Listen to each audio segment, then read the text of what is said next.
come out to Drake, and I'll see you guys later. Thanks a lot.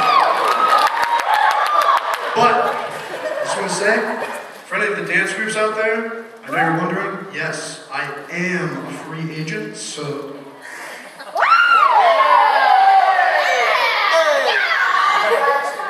Also, shout out to Choco Fun. It was really weird. I was sitting in my seat, and then they performed, and I stood up, and it was just waterfalls everywhere. I don't know what was going on there. But, you guys got me for 9 minutes, I think. We're going to talk about love in 9 minutes.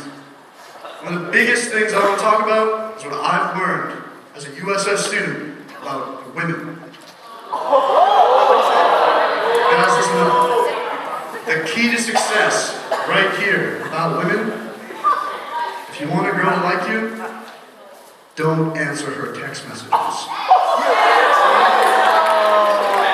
I know what the girls are thinking, that's not fair, but girls ignore you in real life, and that works too.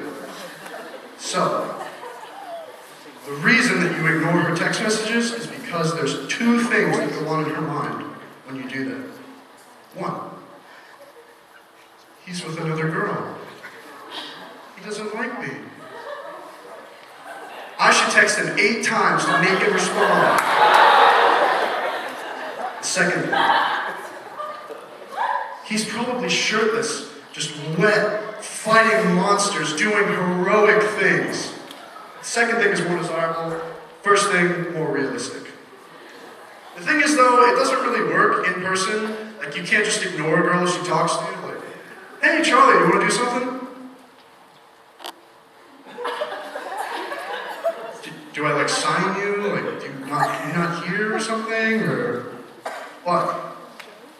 Another thing we're going to talk about is first dates. And people that get ready for first dates. Because I just recently had a good experience. I learned how women get ready for first dates. And it's mind-blowing. First thing, they wake up. It's like 9 a.m. or so. When they wake up, just... I have a date today.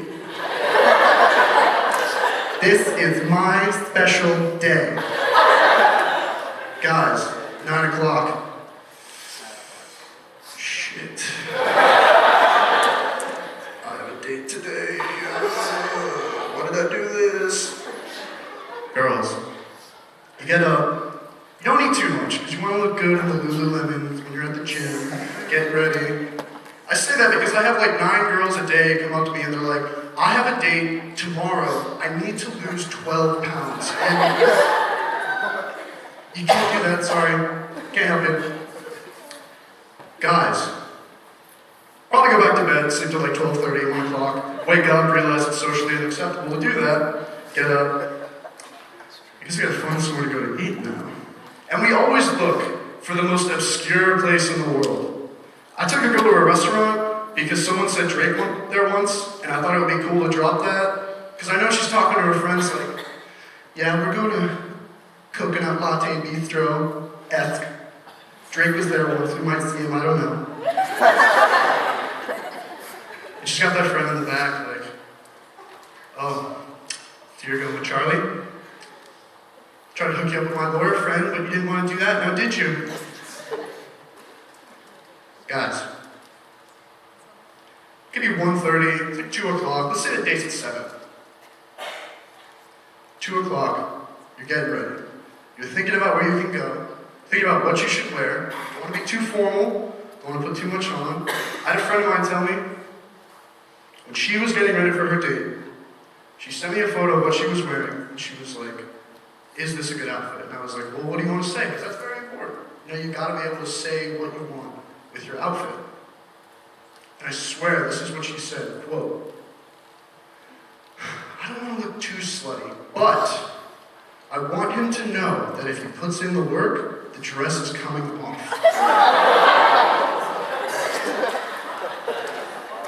That was my mindset like today. If the laughter's enough, the shirt's coming off. That's what I thought.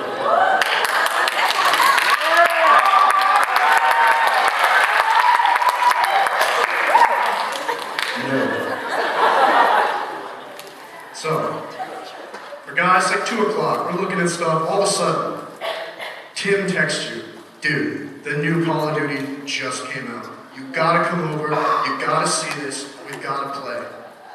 Instantly, you didn't even know how, you're at Tim's place, you're playing Call of Duty, it's 6:30, now you have to go home, get ready, and get your stuff done. So, we pull on this half-assed, jump in the shower, shave my face like some old sailor is skinning a salmon with one arm and holding it with his shoulder on the other.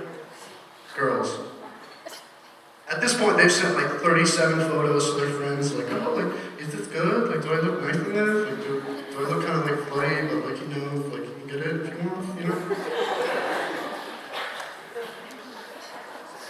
Also, tip of the day for girls, if you ever want to see how good the date went, when the guy gets the check, just watch his facial expression. If he gets the check and he's just like, so much. Probably not going to be a second date coming up anytime soon. But, if he gets the check and he acts like Donald Trump and he just signs that, regardless of how much money he actually has in his bank account, so it might be kind of a weird situation to deal with, you're probably in the clear. Looking back though, there's a lot of differences between dates in college and dates in high school. Dates in high school, hey mom, can I get some money? Yeah, sure. Dates in college, had to call my mom for some money for a date once, I won't lie. Called. Hey mom, need some money, I got some stuff going on. Oh yeah, sweetie, what do you need for it? Books. I have assignments to get done. Yes, I have things. What class? Hopefully human sexual behavior. That's the goal, you know? Yeah, Mom, I know, I bought 14 books last week, and I know it's all under Chipotle and Domino's, but just bear with me, I need to get this done. So there's a major difference for there.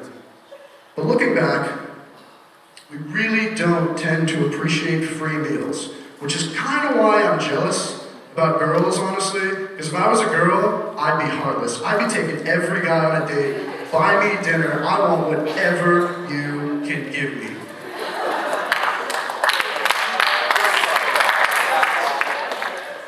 Every guy that just clapped has had that situation.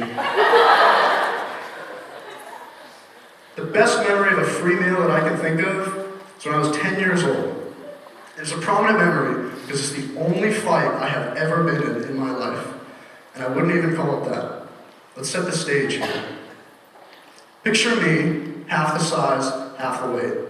So basically like a white Gary Coleman, pretty much. I'm at an ice hockey arena because at this point I was still somewhat athletic, doing my thing. We have a game, we win. Everyone is elated. Everyone's happy, everyone's having a good time, there's good vibes going around. And then we get in the handshake line, everything's going well. And my brother has a backstory, does have Down syndrome. And at games, he would always be my biggest fan, just hooting and hollering, and I always thought it was great. So this kid on my team comes up to me, looks me dead in the eye, and goes, "Shut that retard up." So, the first thing in my mind was, in what world is that a normal human being thing to say? I feel like Adolf Hitler could hear that and they would just be like, come on man, that's a little much.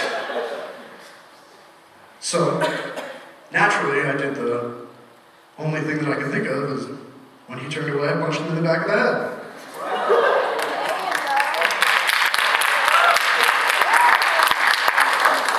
Thank you. Violence is good. That's the message you should definitely stand for. So the kid's on the ground, and he's not getting up. At this point, I'm like considering a face tattoo from how hard that hit was. I'm about to drop the stick and go be Mike Tyson 2. I'm ready for it. So, kid's on the ground. Everyone just stands there. They're all frozen. Nobody knows what to do. So my dad comes out. And this is the phase of my life where my dad is like God in my eyes. So anything he says just freaks me out to no end. So he runs down, and he's standing there. Kid's on the ice, I'm over here. He's like, "Did you do this?" And I'm over there like, Yes. But I filled him in on what happened.